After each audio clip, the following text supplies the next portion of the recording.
Hello, so today we attempt to get to the bottom of NFTs, non-fungible tokens, the latest craze to have the over 50s scratching their heads in incomprehension, while the under 30s make fortunes from what they see as blindingly obvious.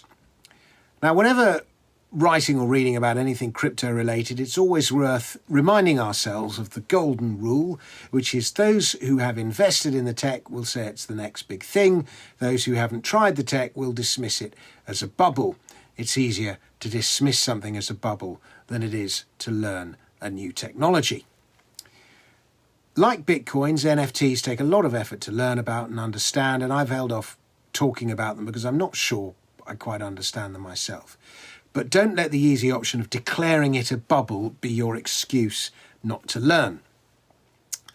And one of the things I love about the crypto space is the way it has educated people. I remember back in the noughties, every time I wrote about gold or the declining in the purchasing power of fiat money, I would have to take 2 sentences to explain what the word fiat meant.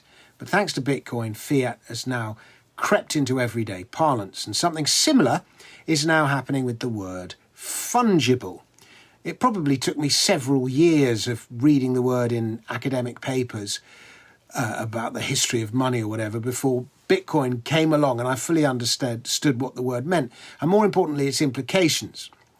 Now, I was working for privacy holding company Cypherpunk Holdings, which trades under the ticker symbol CSC.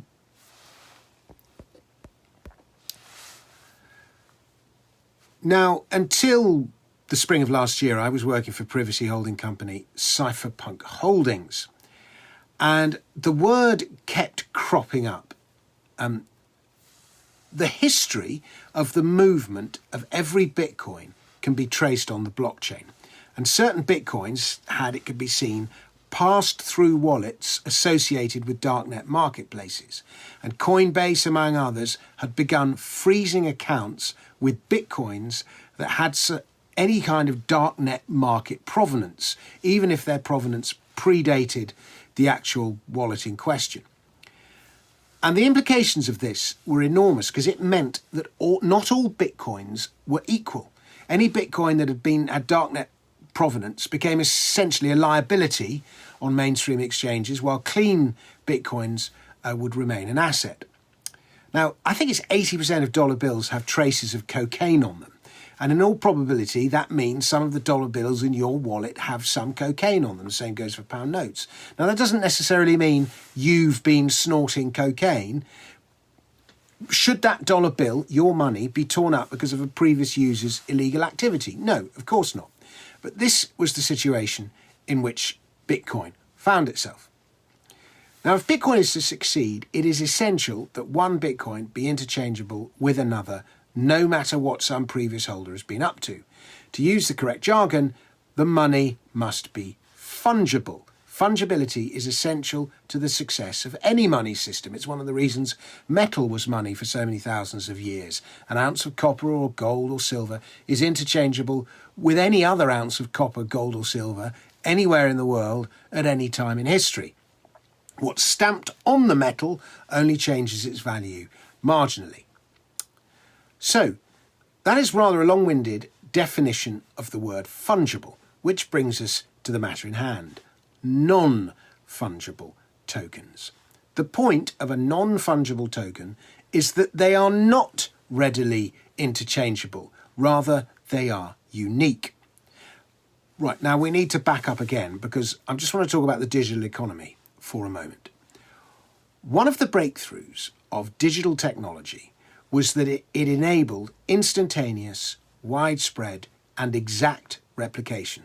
Rather than press and dispatch 1 million vinyl albums, I upload an MP3 and 1 million different people can download it. Google's search engine gives more access to more information than any library, and one small improvement to the search engine means that billions of people can benefit.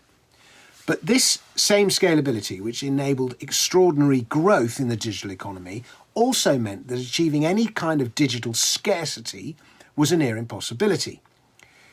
The breakthrough of Satoshi Nakamoto's blockchain was that it enabled digital scarcity. If any old Joe can copy and paste money, it would have no value. Its very value lies in the fact that it's scarce. And blockchain technology, essentially a process of decentralized verification, meant that something's scarcity can be proven. And the initial application for the tech was money.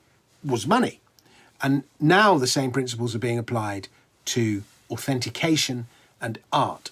And the NFT is essentially a token representing ownership.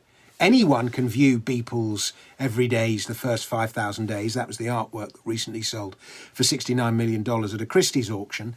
But only one person has the ownership token. That ownership token is now verifiable, digitally secured, potentially divisible and easy to transfer. Every Days can be copied and pasted. You could have, for example, the Every Days as your screensaver. You could have Botticelli's Venus as your screensaver, but neither would be the original. Only one person has the token of ownership. Now, it must be stressed that the token of ownership is only as secure as the underlying platform. If Ethereum, the platform on which most NFTs are verified, were to collapse, it's a possibility according to some, albeit a remote one, then the NFT would be endangered. Now, why would an NFT have any value? Most don't. If you look at the NFT marketplaces, you'll see that the majority of submissions do not sell. Enough people have to believe in it for it to have any value. The Mona Lisa only has value because many centuries of intelligent people have imbued it with value. Show the Mona Lisa to someone who's never looked at a painting before, and he might chuck it in the bin along with the other rubbish he's dumping that day. So you have to imbue it. A Banksy piece is $1 million work of art to some, and to others, it's just graffiti. The only reason the pound or the dollar or the dirham have value is that enough people believe it has value. It's enforced by law as well. And the same goes for Bitcoin or a house or a stock. It only has value because the market imbues it with value. And the value of most NFTs, like most things, is market-driven.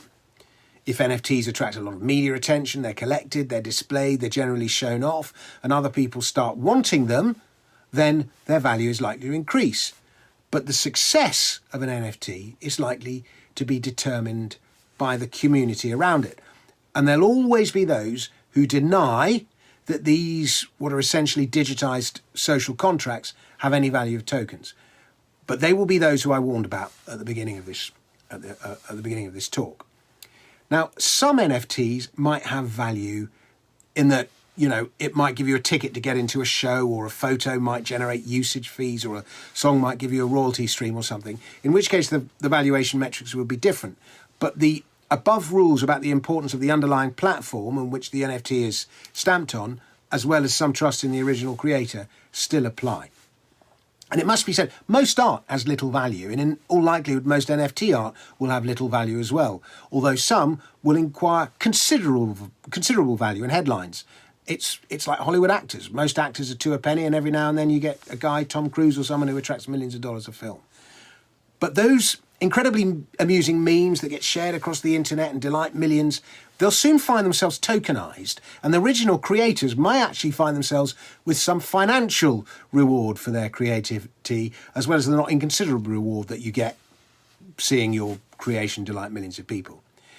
And this is Naval Ravikant talking now. He says we're going from a world where every protocol has a token to where every decentralized application has a token, to where every valuable digital representation of an object or a person has a token. Public blockchains will be the title registries for everything of value. Ultimately, NFTs will authenticate the world. Well, at least we will know who owns what. As I said in the book, that book there, Bitcoin, the Future of Money, the revolution will not be televised, it will be cryptographically time-stamped on the blockchain. Thank you very much for watching. Please subscribe to my channel, and I'll be back with another video very soon.